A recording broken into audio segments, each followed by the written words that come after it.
Oi pessoal, tudo bem com vocês? Estamos aqui hoje para mais uma aula de escola bíblica e na aula de hoje nós vamos ver alguns momentos importantes da história de Israel durante a peregrinação em direção a Canaã e também vamos ver um pouco sobre como era a formação da nação de Israel, né? Como ela se organizava, enfim. Eu espero que você já esteja aí com o seu marca-texto, seus materiais, né? Pra gente estar estudando juntos. E vamos lá. A gente falou na aula passada que o povo ficou 430 anos no Egito. Do momento em que Jacó sobe com sua família lá pro Egito, até o momento em que Moisés sai com todo o povo, passaram-se exatamente 430 anos. Inclusive, eles saíram de lá no dia em que completava esse período de tempo. Outro ponto interessante que nós falamos também na aula passada é que saíram da terra do Egito em direção a Canaã, a Bíblia relata 600 mil homens, sem contar mulheres e crianças. Então saiu muita gente. E eles passaram ali um período longo de tempo, né, no deserto, que ficava entre a terra do Egito e a terra de Canaã. Houveram muitos momentos marcantes e decisivos durante essa trajetória, e nós hoje vamos falar sobre dois deles. O primeiro foi o momento em que Israel ele adorou o bezerro de ouro enquanto Moisés estava no Monte Sinai recebendo os mandamentos de Deus.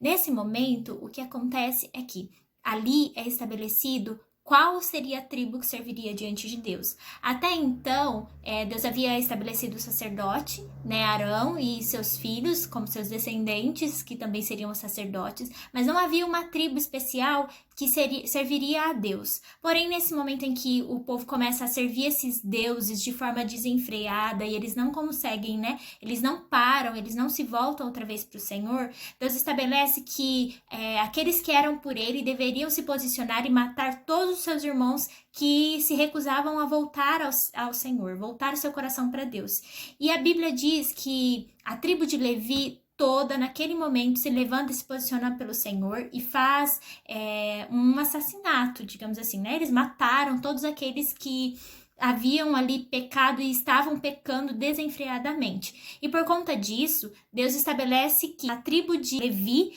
que seriam os levitas, né? Seriam aqueles que serviriam diante de Deus. Então, esse é o primeiro momento muito importante que a gente pode destacar ali durante a trajetória do povo de Israel até a terra de Canaã.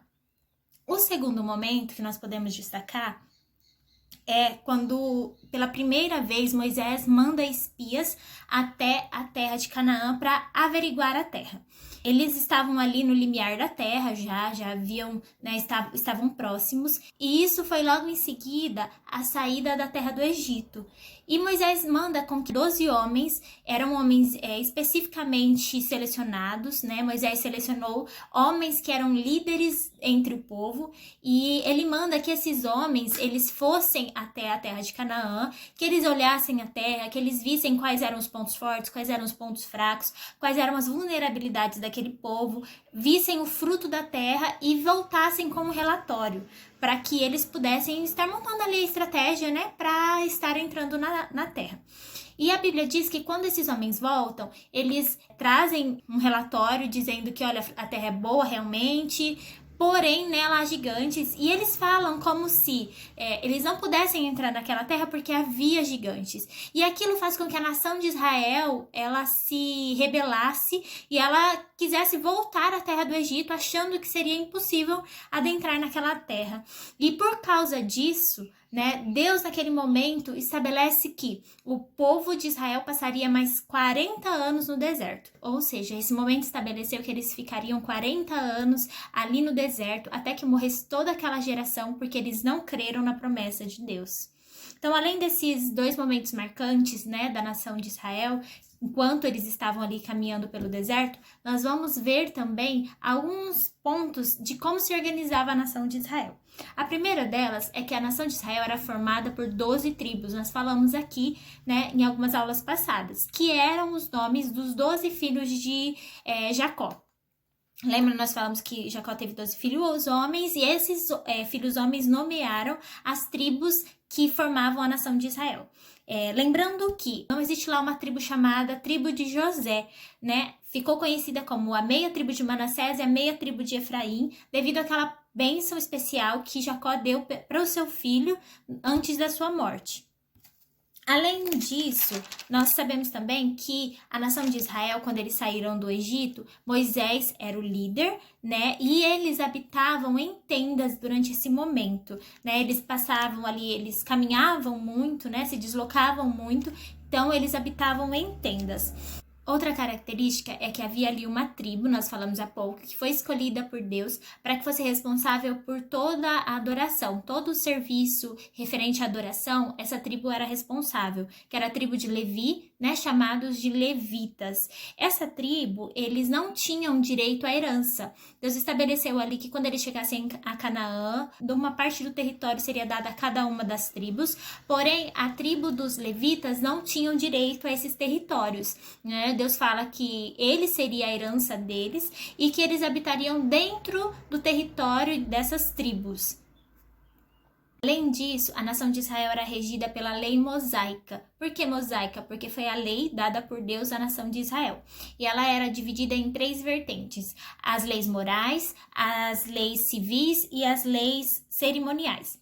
As leis morais, elas regulavam a relação do homem para com Deus e do homem para com seu semelhante. Um exemplo são os 10 mandamentos. As leis civis, elas regiam as relações civis, porque a lei deles era realmente como se fosse a nossa Constituição, né? Todo direito, toda base de direito era estabelecida pela lei que Deus já havia dado. Por exemplo, o direito à propriedade, né? Que era regido ali na lei mosaica, nessa vertente das leis civis. E haviam também as leis cerimoniais, né, que elas cuidavam ali, regulavam como funcionaria o ministério dos sacerdotes, dos levitas, como funcionaria a adoração a Deus. A tribo dos levitas, como a gente falou aqui, eles eram responsáveis, né, por todo o serviço no tabernáculo, e eles eram divididos em clãs, né, em famílias, né, os clãs eram famílias. A gente pode ver isso ali em Números 4. Cada clã tinha uma atividade específica que Deus havia estabelecido para eles. E dentro ali da tribo de levitas havia os sacerdotes, né? Então, Arão e seus filhos seriam os sacerdotes. E Deus havia estabelecido também que Arão seria o sumo sacerdote, que era o mais alto posto religioso ali na nação de Israel. E o que era o sumo sacerdote? O sumo sacerdote, ele era o responsável por toda a funcionalidade do tabernáculo, né? Ele era o responsável e ele também era aquele que representava o povo diante de Deus. Quando haviam ali momentos solenes, né? Em alguns momentos Deus havia estabelecido certos dias do ano que haviam festividades. O sumo sacerdote era aquele que oferecia sacrifícios especiais. Ele oferecia esse sacrifício, ele oferecia oferta e ele representava o povo diante de Deus. O sumo sacerdote também tem uma figura muito importante, que ele representava o próprio Jesus, né? A Bíblia vai falar pra gente que nós temos um sumo sacerdote diante do Pai, que é aquele que intercede por nós. Então, ao mesmo tempo que o sumo sacerdote ele representava a nação de Israel, ele também tinha essa figura de representar Cristo. E havia também o tabernáculo. O tabernáculo era uma tenda que Deus havia mandado Moisés construir, né, com muitos detalhes, com vários objetos específicos, né, onde eram realizadas todas as cerimônias de adoração, de sacrifício, toda a entrega de ofertas, onde o povo de Israel ia para ofertar e buscar ao Senhor. Então é isso, pessoal. Essa foi a nossa aula hoje. Eu espero que você tenha aprendido um pouco mais, que você tenha anotado alguns pontos importantes, né, que de repente você não sabia, ou que você relembrou. E na próxima aula a gente vai ter um conteúdo especial sobre tabernáculo. Um abraço para você e até a próxima aula.